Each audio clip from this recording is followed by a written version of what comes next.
Aujourd'hui, la relation de défense entre nos deux pays est plus dynamique que jamais. Et les insignes d'officier dans l'ordre de la Légion d'honneur que j'ai remis hier au général Galvan et à l'amiral Sénès Mendoza en témoignent.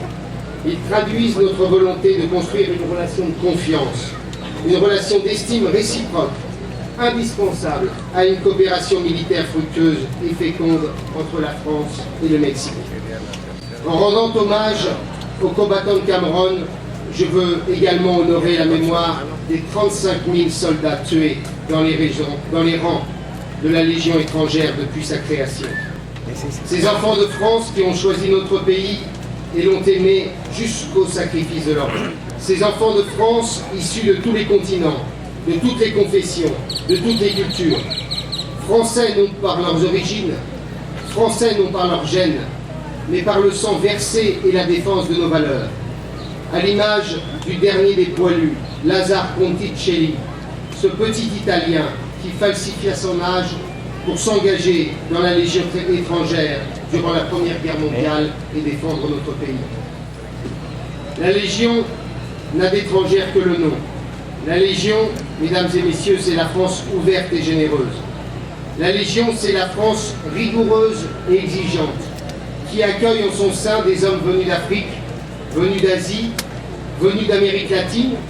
Je pense aux 12 Mexicains qui servent actuellement dans nos rangs, pour le plus grand profit de nos armées, pour la sécurité de nos compatriotes, pour la défense de nos intérêts et pour la défense de nos valeurs sur le globe.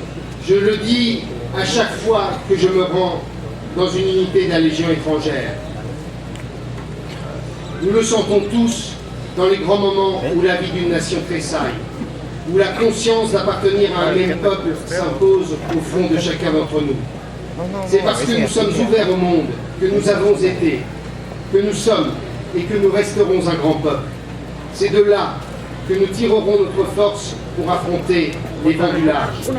Cette ouverture, cette diversité, elles font la richesse de la France. Et je sais qu'ici, au Mexique, mosaïque de peuples, mosaïque de langues, mosaïque de cultures, ces mots résonnent d'un écho tout particulier. Et cette force, la force qui fait, la diversité qui fait la force du Mexique, c'est aussi cela qui fait la force de la Légion. Car intégrer la Légion étrangère, ce n'est pas renoncer à ses propres valeurs, à sa propre culture. Ce n'est pas oublier d'où on vient, quelle est sa culture, quelles sont ses racines. C'est conserver son identité. Mais c'est aussi s'approprier les valeurs universelles que sont celles de la France. C'est en quelque sorte démontrer que les identités ne sont pas naturellement destinées à s'opposer, mais qu'elles peuvent au contraire s'articuler pour enrichir et se féconder mutuellement.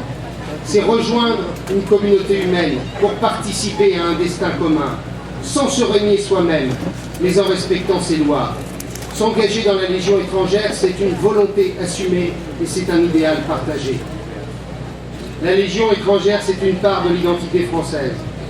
Et ce n'est pas par hasard si la Légion et ses pionniers sont chaque année acclamés par les Français sur les Champs-Élysées.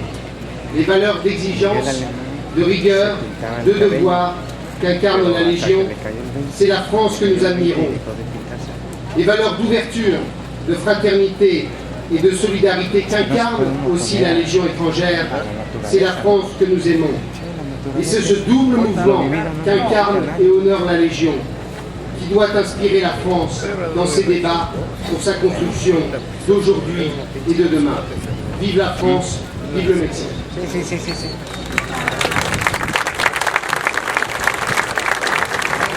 La Legión extranjera es una parte de la identidad francesa y no es una casualidad si la Legión y sus pioneros cada año son aclamados por los franceses en los campos elíseos.